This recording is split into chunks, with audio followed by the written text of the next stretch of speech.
Ooh, this is advanced. This is a little advanced. It's not that complicated, but it's not a basic phrase. It's not a basic phrase. Va a tocar. Va a tocar. This means it's going to have to, or similar to saying,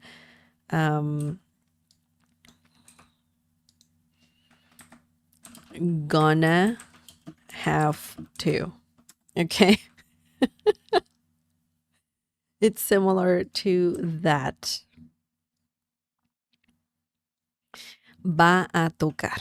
Va a tocar. Va a tocar.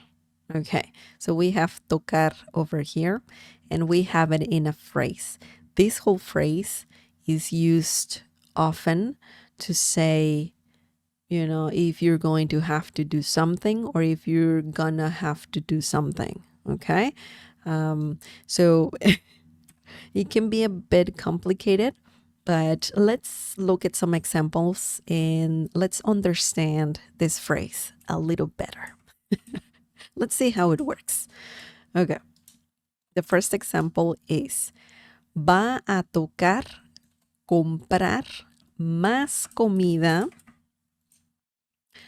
porque vendrá toda la familia. Va a tocar comprar más comida porque vendrá toda la familia. What are we saying here? Okay, let's see what we're saying here.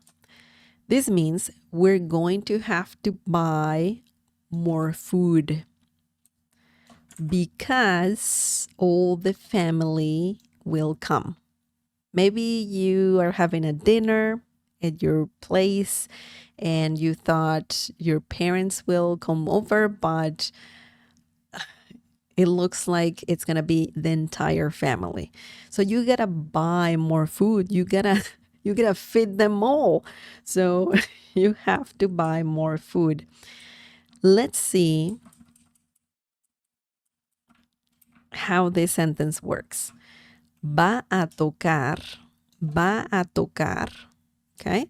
We have it as is. Okay.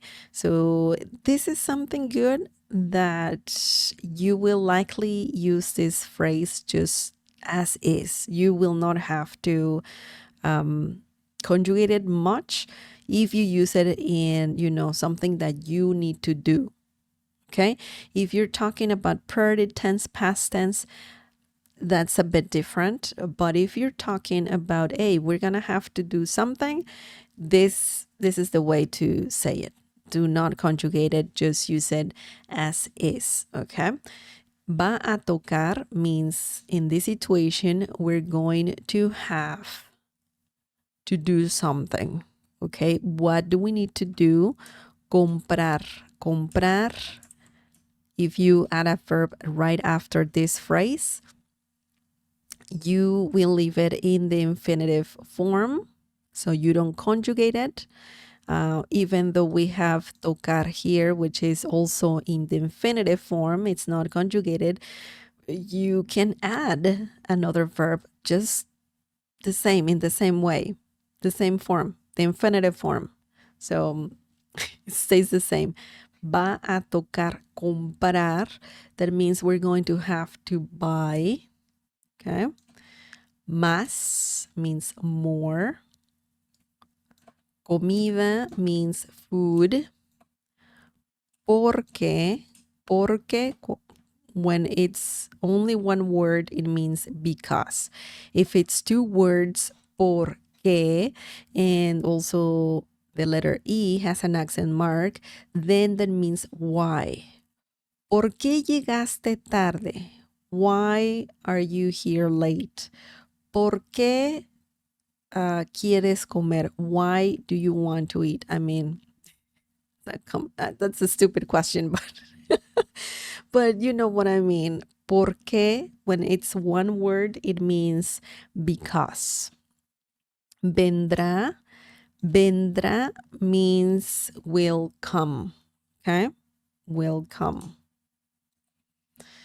Toda. Toda means all.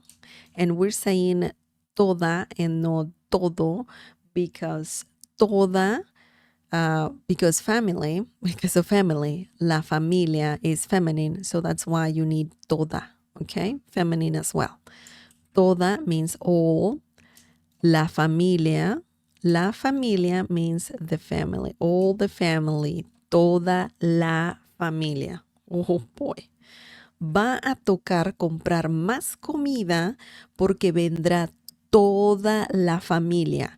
We're going to have to buy more food because all the family will come. That's it. That's it. That is it. Excellent. Excellent. So let's look at the next example, the last example. And if you have any questions, please share them. Okay. Te va a tocar trabajar el domingo. Te va a tocar trabajar el domingo. So this is a shorter sentence for sure.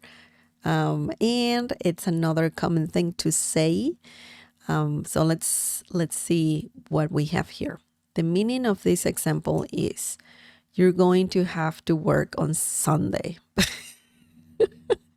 Very simple, yet very common. Okay.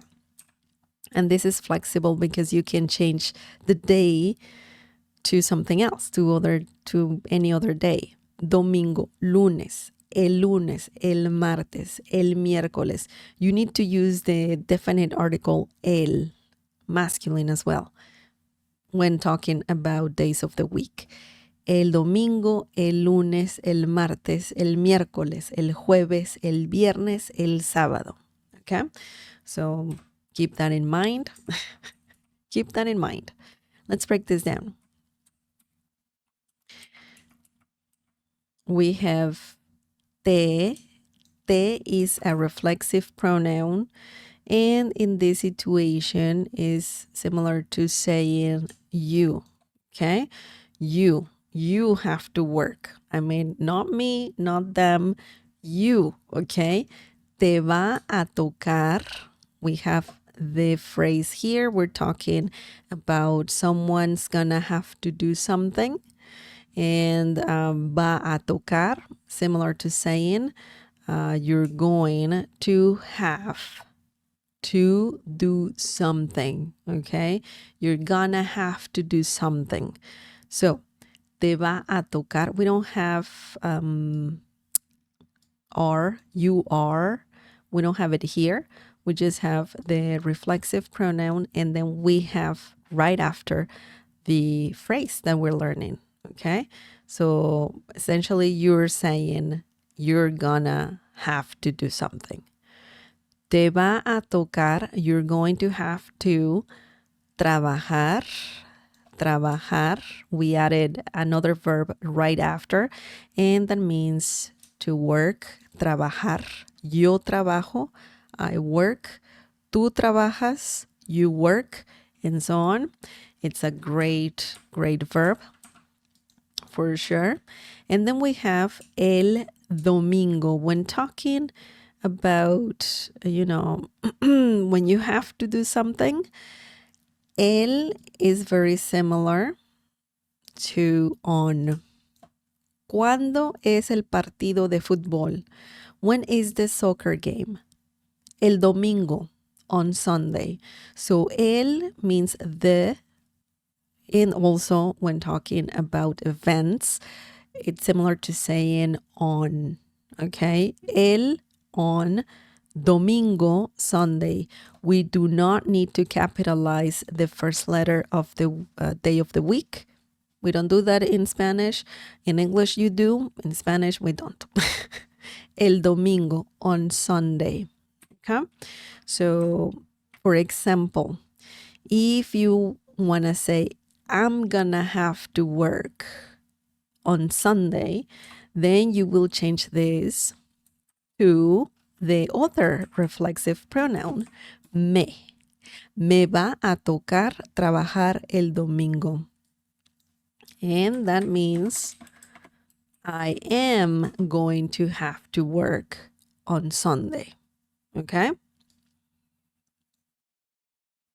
You can change this to we, nos. You're using the reflexive pronouns, okay? Nos va a tocar trabajar el domingo. We are going to have to work on Sunday. Okay, so these changes, obviously, we use the reflexive pronouns for this phrase, and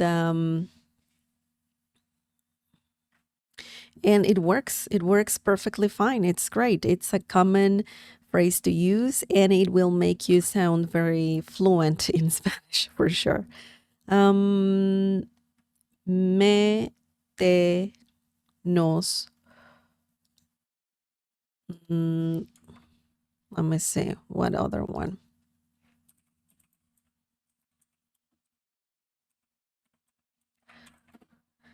Let me see.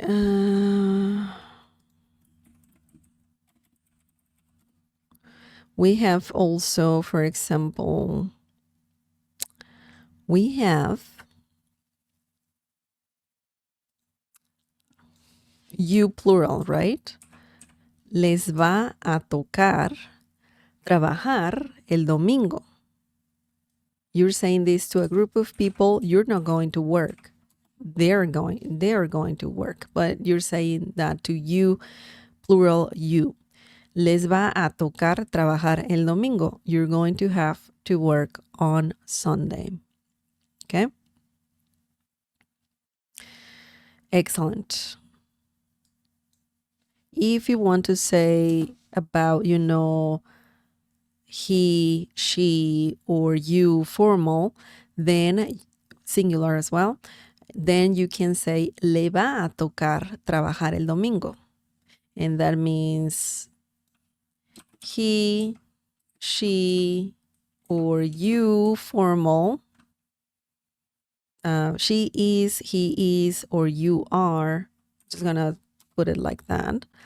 You're going to have to work on Sunday. Okay, so that's when you say this to, or you're talking about he, she, you, singular and formal.